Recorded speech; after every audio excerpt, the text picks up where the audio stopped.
that I could pass it on to a customer or something? Yes. Yeah. So we know there's different strains of hepatitis. We've got A, B, and C, and they're spread through different means. But that one is the fecal oral route, and so it shows up a lot of times with food contamination. So Okay.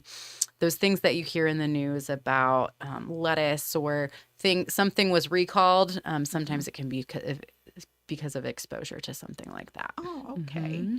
And then again, looking at my list, I did kind of look up stuff because I Yeah. didn't want to be totally out of the loop here.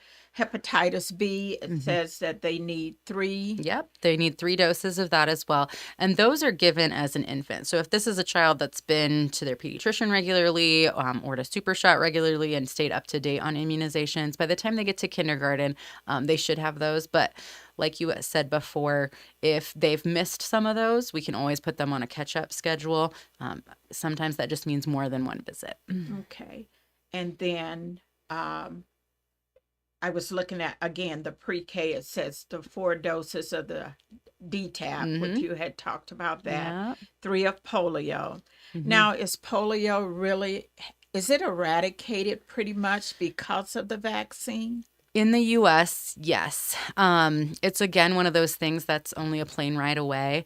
Um, it's one of those that's really interesting to me because I mean, I had grandparents that were have stories from before there was a polio vaccine, right? It's one of those things that can be really scary, and is still very much present in other countries.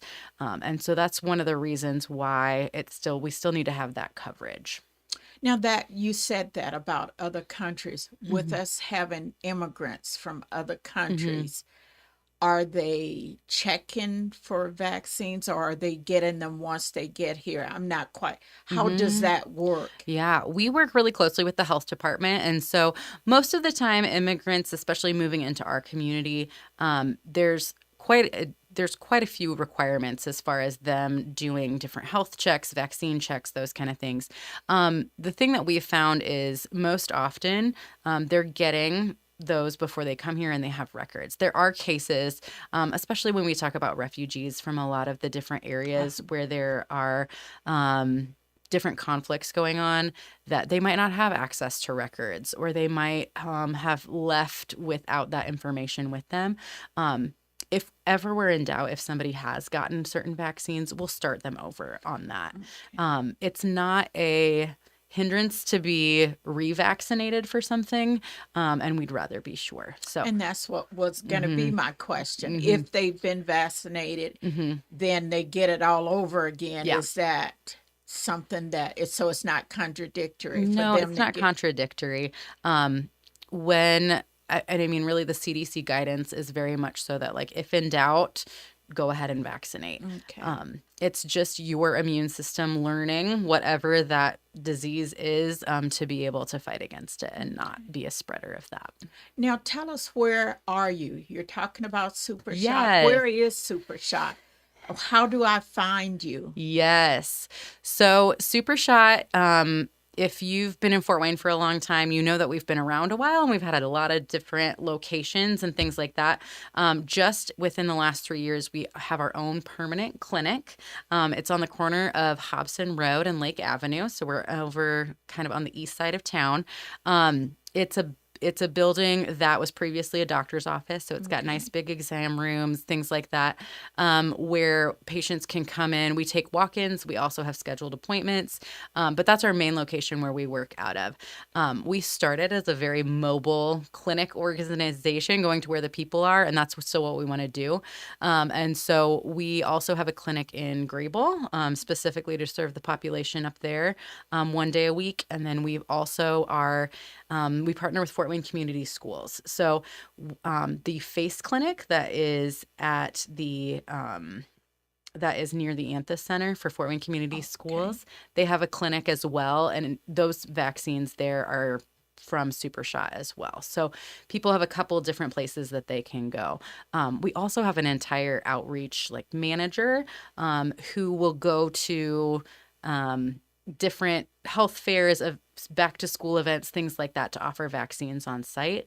I know you've worked with us before. We've come to the school or churches or other events, and we can offer vaccines there as well. Yes, and that's what I do know that you came to my church last Mm-hmm. year, exactly a year ago, because it Oh, yeah. was June last year Uh-huh. that you were there with the vaccines. But not only did they vaccinate the children, Mm-hmm. but there were adults that came Yes. in and received like their COVID shots. Mm-hmm. There were several other things. So, what are some of the things that are recommended for adults? Mm-hmm.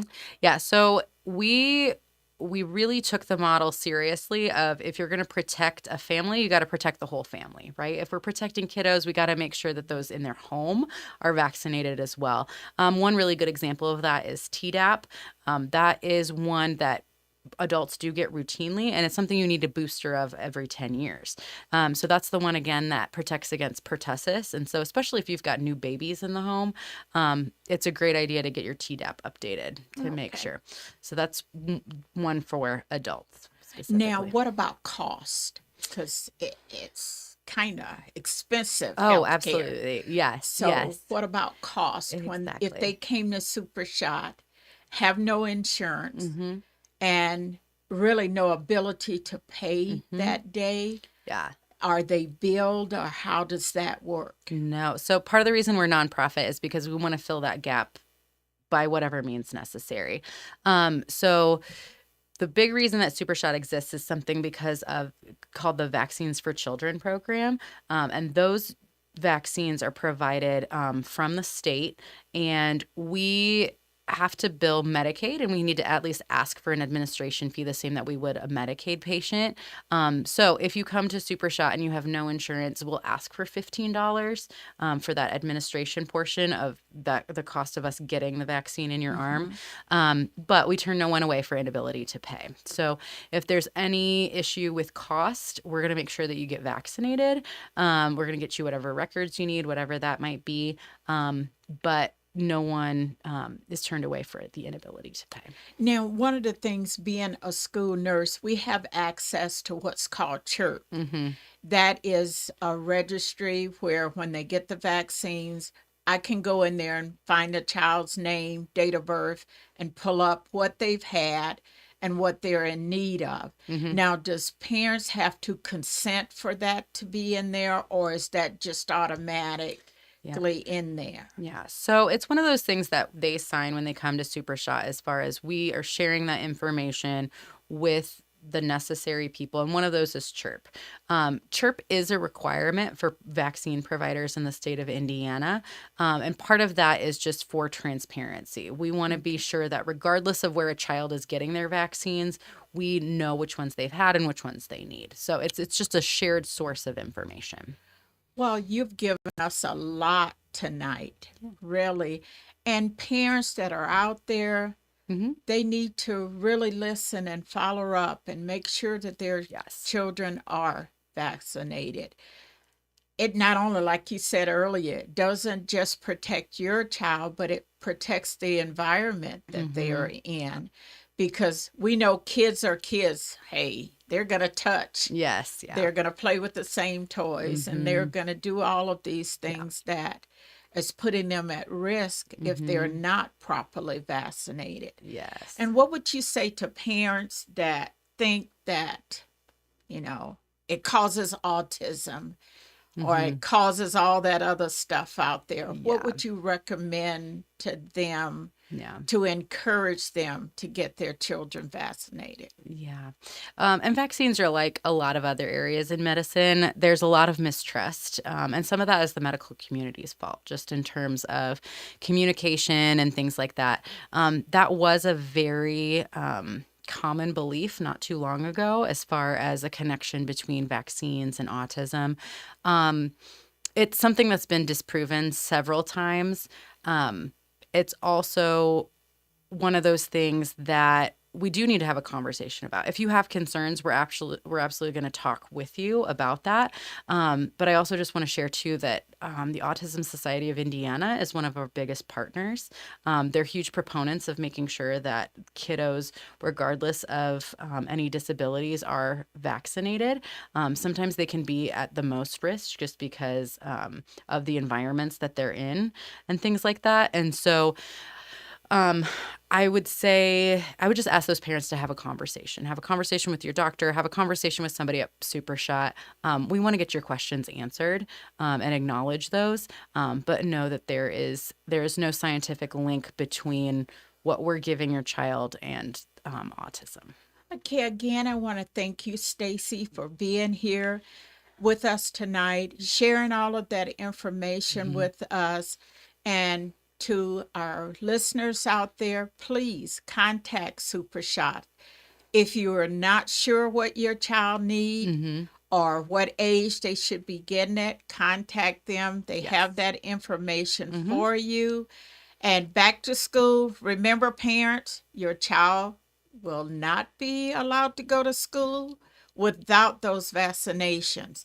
So, and closing tonight, I do want to let you know that on this Thursday, there will be a health fair at Antioch Baptist Church, 425 Agnes Street, beginning at 10 a.m. If you come, Parkview Mobile, the McDonald Mobile bus will be there. They will also be given immunizations. They will be doing sports physicals. So there's no excuse now. So when they tell you that first day of school, your child can't come without these immunizations, there's Super Shot, there's Parkview. There are so many places out there that you can go to. So please get your children vaccinated and make sure that they are school ready, because it just seems like it comes so It fast does. every year. Mhm. Again, is there anything that you want to close out with about Super Shots? I'll just let you guys know too. We try to make it as easy as possible. So you can make appointments online, and you can see a few of our locations there and things like that. So supershot.org is where you can go do that. You can also call us. It's 260-424-7468. And Mary, our scheduler, is lovely, and she'll look at your record, your child's record, see if they're due for anything, and answer any questions as well. Thank you again. And thank you to our listeners out there. Hopefully, something was said tonight that will help you understand why your children need their immunizations and help you to understand why schools are so adamant Mm-hmm. about you getting those things before you are mixed into the general public. And also to our seniors. She touched on what seniors need. Mm-hmm. I do know that seniors, as she said, the pertussis, there's also a vaccine, shingles, out there Mm-hmm. that adults at certain age should get. And there's the flu shot Mm-hmm. and pneumovax. All those things are out there. And Super Shot, if you have questions, follow up with them. They can tell you what you need and where you can get it and what age group you fall in for those immunizations. And thanks to ONV for having us here so that we can let the world know, well, the city of Fort Wayne Mm-hmm. know what our children need. And as we close, at ONV, we always say, protect your mind.